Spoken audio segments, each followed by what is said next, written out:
Penyerahan berkas sebagai tersangka ke Kejati Jabar dinilai lemah oleh kuasa hukum Peggy Setiawan. Bahkan foto yang ditunjukkan Kadif Humas Polri yang memperlihatkan Peggy bersama dua wanita dianggap sebagai penggiringan opini.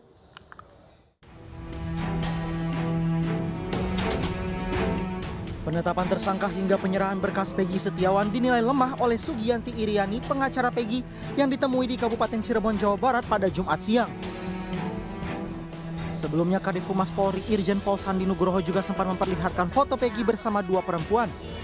Hal ini dianggap upaya polisi menggiring opini publik untuk menguatkan penetapan Peggy sebagai tersangka sekaligus otak kasus pembunuhan Vina. Padahal diketahui foto itu merupakan gambar Peggy bersama dua keponakannya yang diambil pada 2015 silam.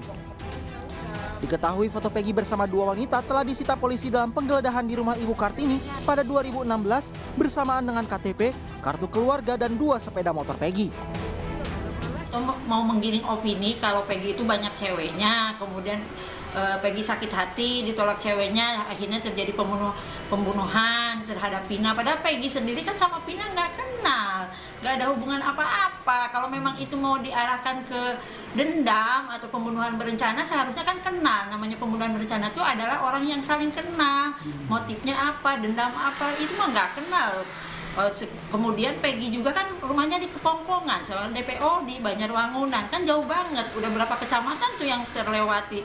Jadi seolah-olah pihak kepolisian tuh mau memaksakan diri bahwa Peggy adalah pembunuhnya. Ini perkara bukan main-main, ancaman hukumannya hukuman mati. Jadi tolong jangan sampai membunuh orang atau menghukum orang dengan hukuman mati yang tidak bersalah. Tolong dikaji ulang seperti apa yang dikatakan oleh Reza Indragiri. Kita harus melakukan eksaminasi kembali ke titik nol biar semua terang benderang, biar semua jelas siapa pelakunya, motifnya apa. Seperti itu, jangan sampai memaksakan orang yang tidak bersalah untuk dihukum. Kalau memang semua itu Peggy Setiawan itu dipanggil semua aja kalau memang mau. Jelaskan Peggy yang di Cianjur aja jelas banyak kebohongannya. Peggy Setiawan juga, kenapa tidak dipanggil, dilakukan pemanggilan, diperiksa juga. Jangan sampai kita nanti malah menghukum orang yang tidak bersalah. Pengacara pun meminta kepolisian mengkaji ulang kasus yang telah menjadi perhatian publik ini. Bahkan eksaminasi kasus pembunuhan Vina Eki dari awal bisa membuat kasus ini menjadi lebih terang benderang. Hal itu dirasa perlu mengingat penetapan tersangka Peggy dan penghilangan dua DPO penuh dengan kontroversi. Tim Liputan iNews melaporkan. Kejati Jawa Barat menerima berkas perkara tahap pertama atas nama tersangka berinisial PS.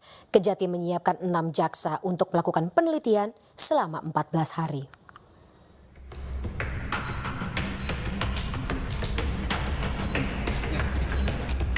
Kejati Jawa Barat telah menerima berkas tersangka dengan nama inisial PS yang akan melakukan penelitian berkas selama 14 hari sesuai KUHP.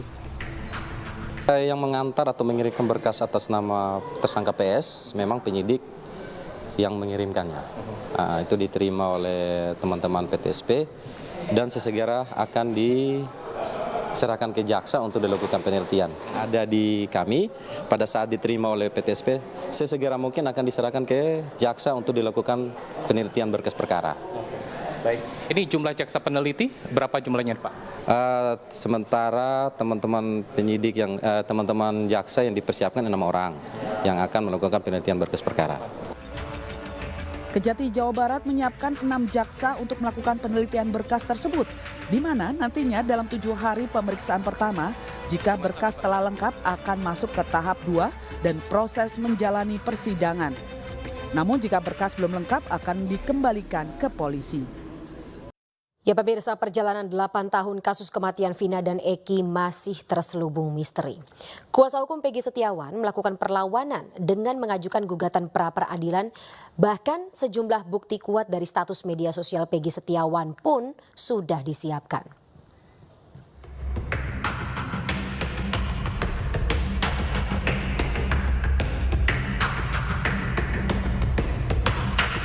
Jelang sidang pra-peradilan yang akan digelar 24 Juni mendatang, tim kuasa hukum Peggy Setiawan menyiapkan sejumlah berkas dan saksi ahli terkait peristiwa pembunuhan Vina dan Eki di Cirebon 2016 silam. Selain itu, kuasa hukum Peggy juga menyiapkan barang bukti kuat dalam sidang pra-peradilan. Pada hari Kamis siang, keluarga Peggy Setiawan bersama tim kuasa hukum menyambangi gedung KPK. Kuasa hukum Peggy Setiawan, Tony RM, menjelaskan tujuannya ke KPK untuk meminta pengawasan terkait proses pra-peradilan yang ditangani Pengadilan Negeri Bandung. Setelah kasusnya bergulir selama 8 tahun, sebagai kuasa hukum, Tony yakin kliennya Peggy Setiawan tidak terlibat dalam kasus pembunuhan Vina di Cirebon, Jawa Barat. Ia justru menduga ada kemungkinan suap untuk melindungi pelaku yang sebenarnya. Jadi kami bersurat ini baru mencegah agar tidak terjadi tindak pidana suap menyuap ya. Tetapi ya kami juga punya alasan-alasan. Nanti akan kami update ya ke petugas mengenai yang lebih mendalam apa sih sehingga kami meminta agar KPK ini mengawasi ya. Itu. Jadi untuk sementara ya memang kami minta agar mengawasi, mencegah aparat penegak hukum yang terlibat dalam proses peradilan ini. Tidak hanya ke KPK, keluarga dan kuasa hukum Peggy Setiawan juga menyambangi Mahkamah Agung untuk mengajukan permohonan pengawasan dalam proses pra-peradilan Peggy Setiawan dan juga penegak hukumnya. Rencananya sidang pra-peradilan perdana digelar hari Senin, 24 Juni 2024 pukul 9 pagi yang dipimpin Hakim Tunggal. Namun kuasa hukum Peggy juga menyatakan jika nantinya pra-peradilan Peggy terancam batal karena berkas perkara Peggy Setiawan telah dilimpahkan ke Kejaksaan Tinggi Jawa Barat. Meski diselimuti kejanggalan, mungkinkah Peggy Setiawan yang melawan melalui pra-peradilan akan menang? Tim Liputan iNews melaporkan.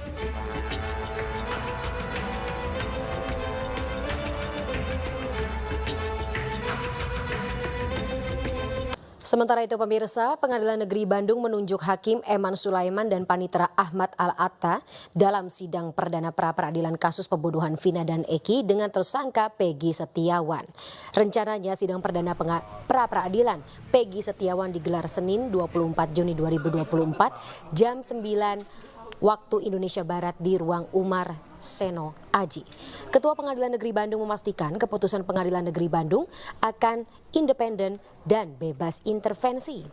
Pihak Pengadilan Negeri Bandung juga sudah berkoordinasi dengan pihak kepolisian untuk pengamanan selama persidangan pra-peradilan.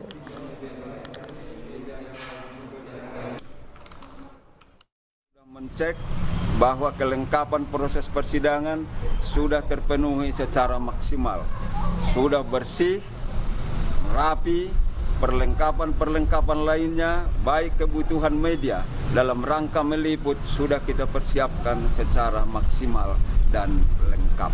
Proses mengadili di pengadilan ini adalah independen dan bebas. Tidak diperkenankan siapapun yang mencampuri dalam rangka untuk mengambil keputusan dalam perkara tersebut. Pemirsa, 4 terpidana kasus pembunuhan Vina dan Eki melakukan perlawanan dengan bersiap mengajukan peninjauan kembali atau PK. Tim kuasa hukum dari Peradi tengah menyiapkan bukti-bukti baru yang menunjukkan bahwa keempatnya tidak bersalah.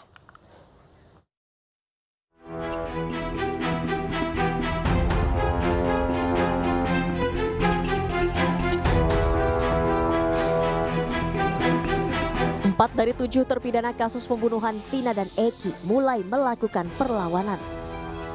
Keempat terpidana yang kini masih mendekam di balik jeruji besi memberikan kuasa kepada pengacara dari DPN Peradi untuk mengajukan peninjauan kembali atau PK ke Mahkamah Agung.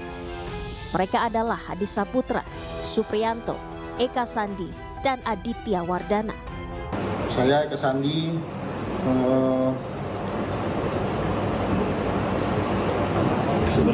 bersedia memberikan kuasa kepada Peradi dengan sukarela dan ikhlas untuk mengajukan PK. Saya Rivaldi, saya dengan sukarela memberikan kuasa saya kepada PN Peradi untuk mengajukan PK. Saya sudah bertemu dengan para narapidana yang hari ini di LP Kebonwaru, dan mereka secara sukarela telah memberikan kuasa kepada DPN Pradi untuk mengurus masalahnya, mengajukan peninjauan kembali. 7 terpidana kasus Vina sebelumnya pernah mengajukan gerasi ke Presiden Joko Widodo pada tahun 2019. Namun gerasi tersebut ditolak.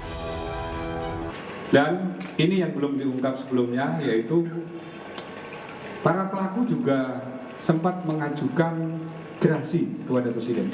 Gerasi tersebut disampaikan oleh para terpidana pada waktu itu. Jadi diajukan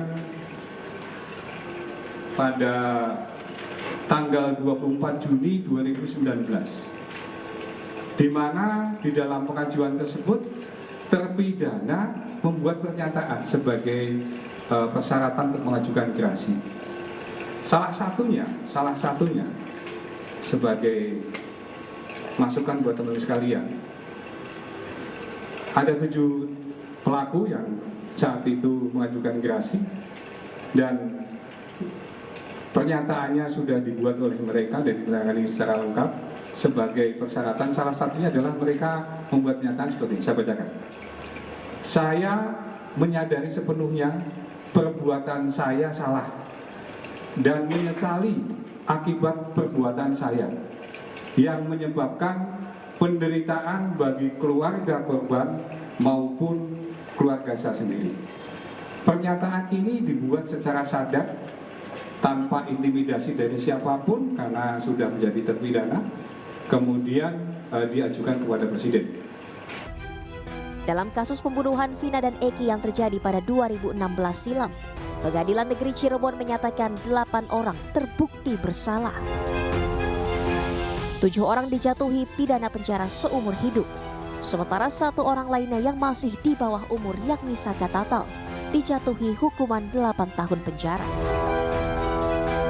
Namun karena mendapat remisi, Saka Tatal hanya menjalani hukuman penjara selama 4 tahun.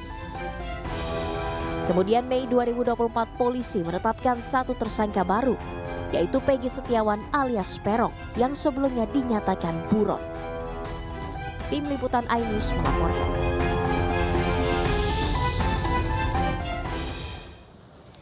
Di lain sisi pemirsa, dugaan pelanggaran kode etik terhadap ayah Eki, Ibtu Rudiana, tidak terbukti. Berdasarkan hasil pemeriksaan internal Polri melalui Propam dan Irwasum, seluruh proses pemeriksaan yang melibatkan Ibtu Rudiana berjalan sesuai prosedur.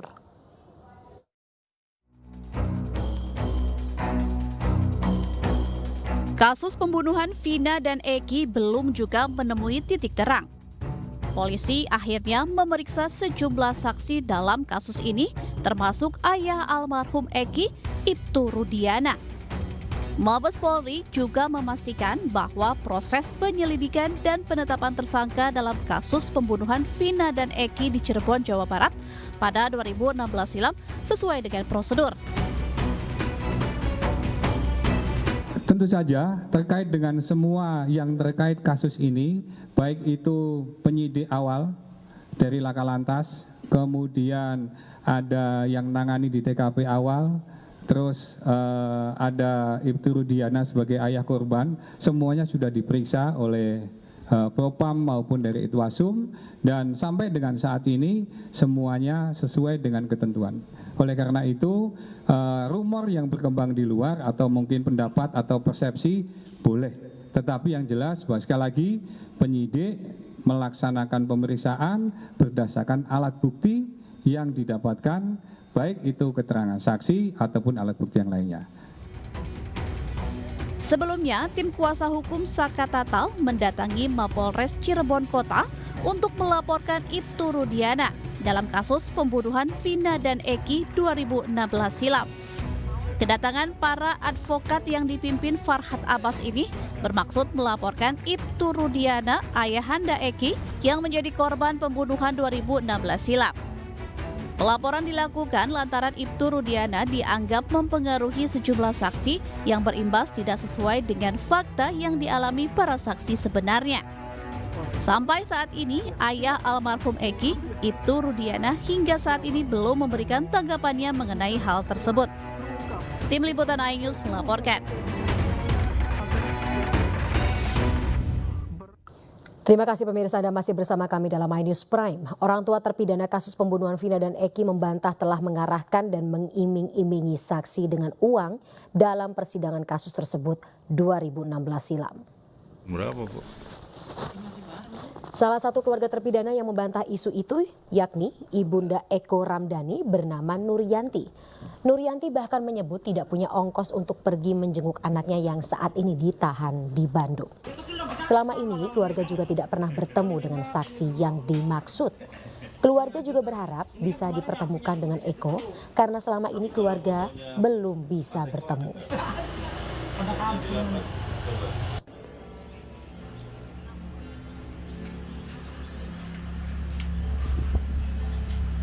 Bukan itu ngimbing uang tuh buru-buru ngasih ke situ. Uang dari mana mau ke Bandung aja main diongkosin. Kasih anak aja sebulan sekali juga itu kalau ada, kalau enggak ini enggak ngasih. Mau gimana lagi, ya udah terima aja saya tuh gitu. Tapi saya tuh nggak pernah ngiming-ngimingin itu. Ngiming-ngiming uang gitu. Iya nggak ngiming-ngiming uang itu nggak pernah pokoknya sih. Keluarga mantan terpidana kasus Vina, Saka Tatal, membantah pernah membayar saksi untuk memberi keterangan palsu. Keluarga mengaku saksi yang hadir di persidangan berkata jujur dan bahkan keluarga tak memiliki cukup uang untuk membayar saksi.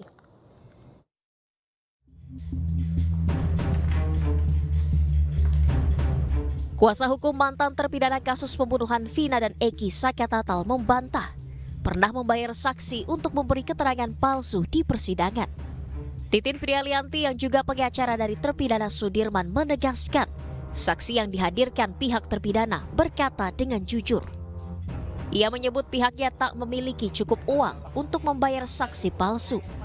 Ia mengaku keluarga terpidana bahkan tidak mampu membayar honor pengacara. Jadi sedikit pun saya tidak pernah mengarahkan saksi untuk bicara apa. Ngomong aja sendiri apa yang terjadi. Walaupun itu juga tidak dipercaya oleh hakim. Gitu, dengan saksi-saksi alibi yang saya sampaikan nggak pernah dipercaya, Mas. Harus sesuai BAP, harus sesuai BAP. Kamu waktu itu menghadirkan saksi berapa orang, Bu? 5 kalau nggak salah, sama total ya. Iya.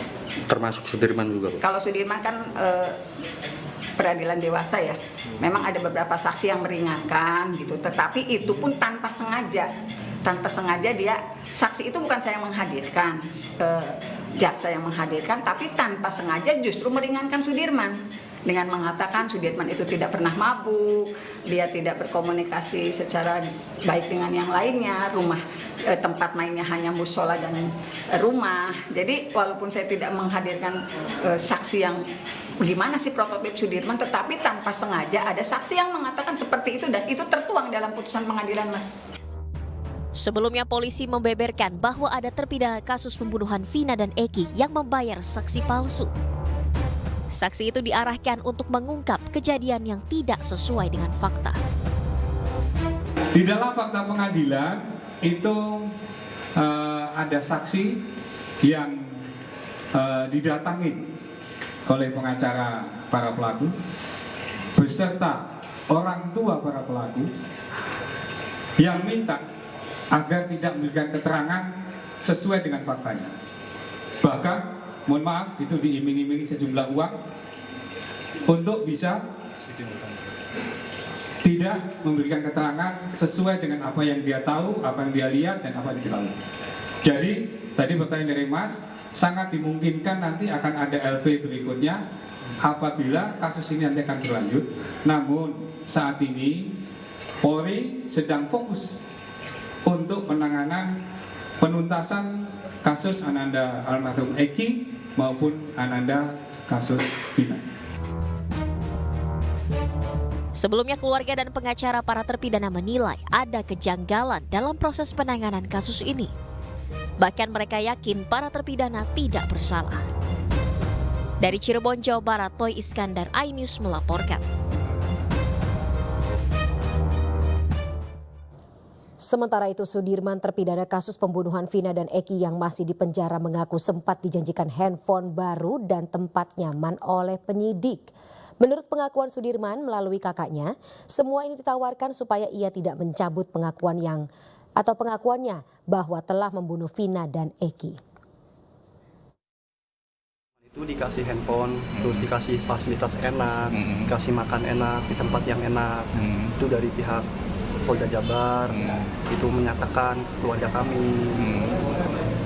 Nah, itu dikasih saya itu untuk pemindahan untuk surat kuasa itu setahu saya itu nggak pernah pindah untuk Bu Titin.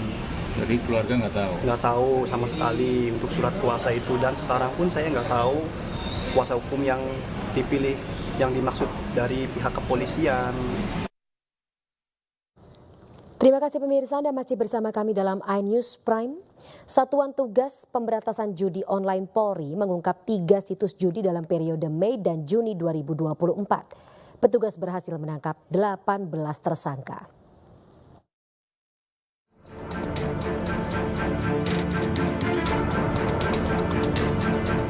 Dari pemeriksaan 3 situs judi online, Satgas Pemberantasan Judi Online menangkap 18 tersangka.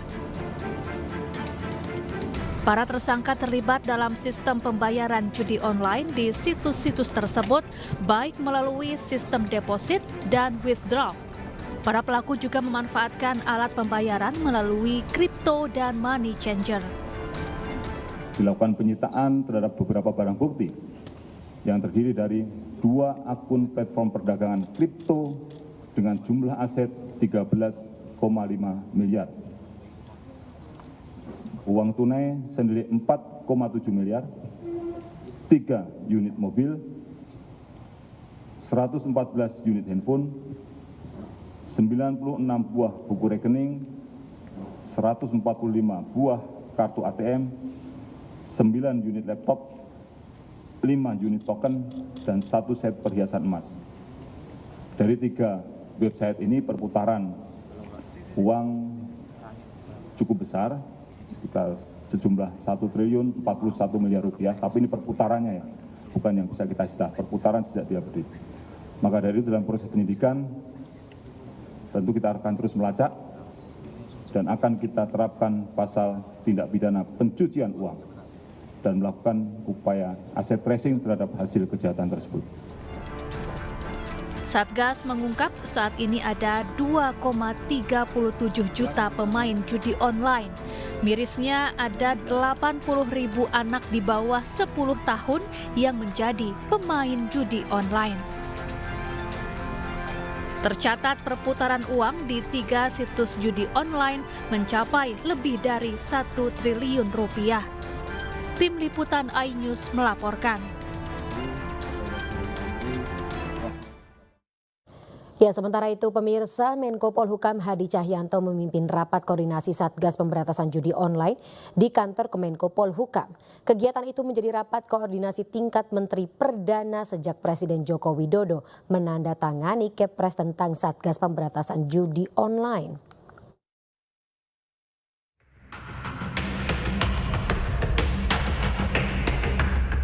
Rapat koordinasi tingkat menteri dan lembaga berlangsung tertutup. Rakor juga dihadiri oleh Menteri Komunikasi dan Informatika Budi Ari Setiadi selaku Ketua Harian Pencegahan serta Kepala Pusat Pelaporan dan Analisis Transaksi Keuangan atau PPATK Ivan Yustiavandana. Rapat koordinasi bermaksud menyatukan visi dan tujuan antar kementerian dan lembaga untuk mensukseskan pemberantasan judi online. Dalam waktu dekat, minggu ini termasuk minggu depan, kita akan melaksanakan 3 operasi, 3 penegakan hukum yang harus segera diselesaikan.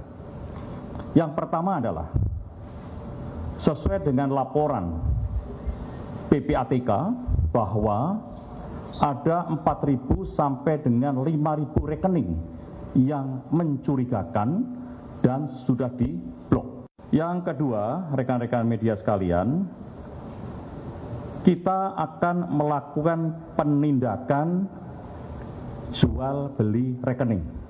Tugas yang ketiga adalah terkait dengan game online. Modusnya adalah membeli pulsa atau top up, di mana di mini-mini market. Sasarannya adalah yang akan kita lakukan Satgas adalah menutup pelayanan top up game online yang terafiliasi ya. Satgas akan melakukan 3 operasi dan penegakan hukum dalam waktu dekat. Salah satunya adalah pemblokiran rekening yang mencurigakan. Selain itu, Satgas juga meminta bantuan TNI Polri untuk mengerahkan Babinsa serta Babin Kamtibmas dalam mengawasi serta menindak pelaku di lapisan terbawah masyarakat.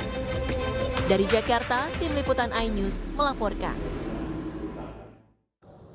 Kita ke informasi lainnya pemirsa, musisi Virgon menjalani tes kesehatan usai ditangkap bersama teman perempuannya atas kasus narkoba.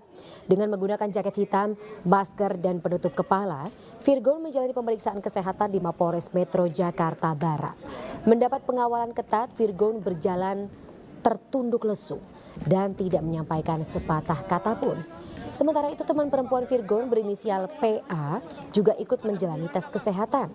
Kanit Unit 3 Satres Narkoba Polres Metro Jakarta Barat AKP Hendy menyampaikan hasil tes urin Virgon dan temannya positif menggunakan atau mengandung narkoba.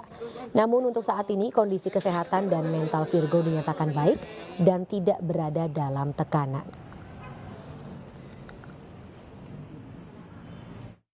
Mengandung narkotika beserta dengan satu rekannya tadi juga dinyatakan dalam keadaan sehat dan masih untuk urinnya positif narkotika.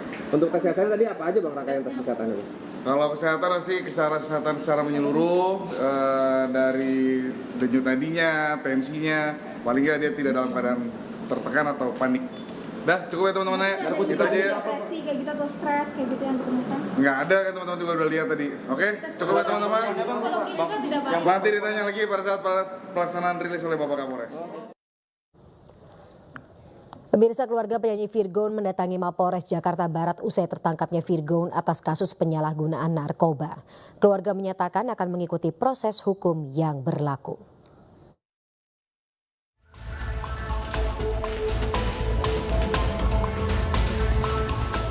Usai penangkapan Virgon dalam kasus dugaan penyalahgunaan narkoba, keluarga musisi Virgon, yakni ibunda dan kakak perempuannya, mendatangi Polres Metro Jakarta Barat Jumat siang.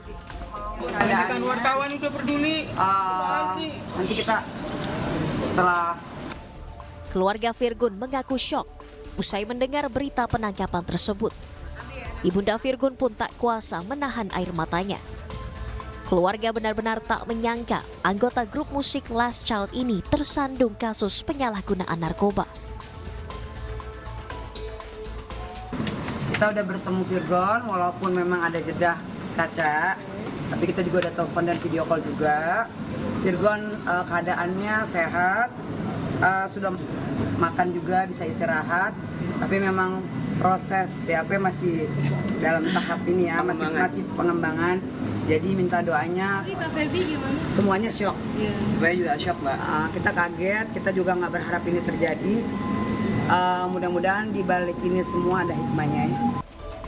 Meski masih kaget, namun keluarga menyatakan akan menjalani proses hukum yang berlaku. Dari Jakarta, Tim Liputan iNews melaporkan. Sebelumnya musisi Virgon ditangkap polisi dalam kasus dugaan penyalahgunaan narkoba jenis sabu.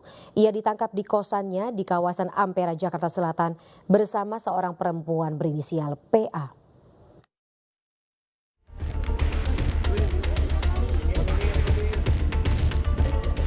Lagi-lagi, kasus penyalahgunaan narkotika yang menjerat publik figur kembali terjadi.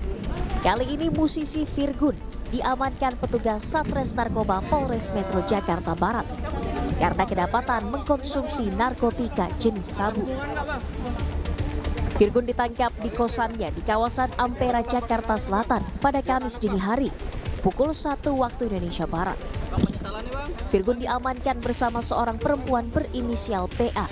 Berikut barang bukti 1 klip sabu beserta alat hisap. Yang pertama, seorang pria inisial VTP, pekerjaan musisi, dan yang kedua adalah seorang perempuan atas nama PA. Barang bukti yang kami dapatkan adalah narkotika jenis sabu. Untuk beratnya itu ada 1 klip kecil narkotika jenis sabu dan alat hisap.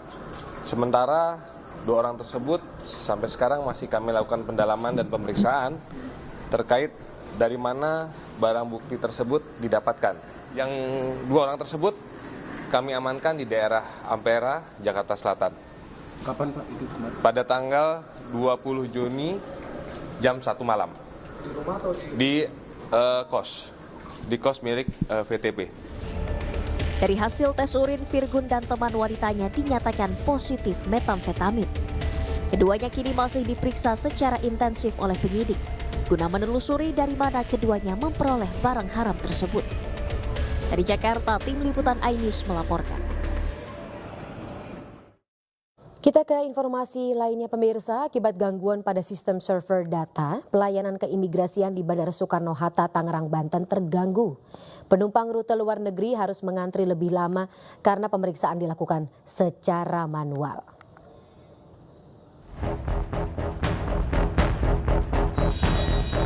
Penumpang rute luar negeri mengantre di pelayanan imigrasi Bandara Soekarno-Hatta, Tangerang, Banten. Pelayanan imigrasi ini dilakukan secara manual. Mereka tidak bisa menggunakan sistem autogate akibat server down imbas gangguan pada sistem pusat data nasional Kemenkominfo. Selama 2 hari ini ada 45 konter manual yang disiapkan di Terminal 2 dan Terminal 3. Adapun gangguan pada server PDN terjadi sejak Kamis pagi. Karena ada masalah sistem untuk scan paspor ya, jadinya nunggunya lama banget. Terus untuk turis juga mereka pada komplain, ini kenapa sih lama banget kok di Indonesia seperti ini ya? Pintu otomatis? Oh, prosesnya kira berapa menit tuh Pak?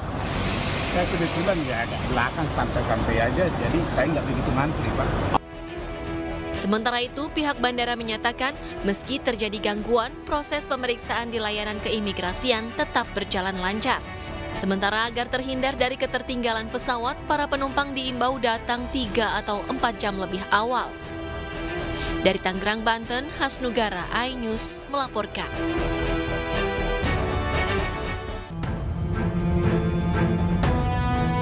Rekaman video amatir memperlihatkan kepulan asap dari kobaran api yang membakar lahan gambut dan hutan di wilayah Taman Nasional Bromo Tengger Semeru atau TNBTS kawasan Gunung Bromo di Desa Mororejo, Kecamatan Tosari, Kabupaten Pasuruan, Jawa Timur, Kamis sore. Aparat kepolisian dan petugas TNBTS dibantu warga mendatangi lokasi dengan berjalan kaki untuk menjinakkan api yang meluluh lantakan hutan dan lahan gambut di wilayah TNBTS.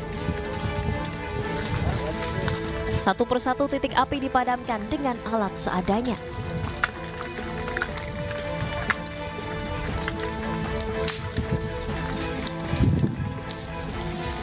Jarak tempuh mengambil air dengan titik lokasi kebakaran yang cukup jauh dan medan terjal membuat petugas sempat kesulitan. Api sudah berangsur-angsur padam semua. Ini kemungkinan titik yang terakhir ini. Yang titik 1-2 di sana insya Allah juga mati. Ini masih tetap standby. Hingga kini pihak TNBTS masih menyelidiki penyebab kebakaran serta total luas lahan yang terbakar di kawasan Bromo. Dari Pasuruan, Jawa Timur, Jaka Samudra, iNews melaporkan.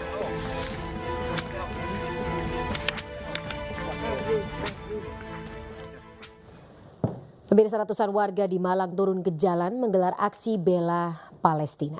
Mereka mendesak agar seluruh masyarakat penjuru dunia ikut peduli dan meminta Israel melakukan gencatan senjata terutama negara-negara Arab.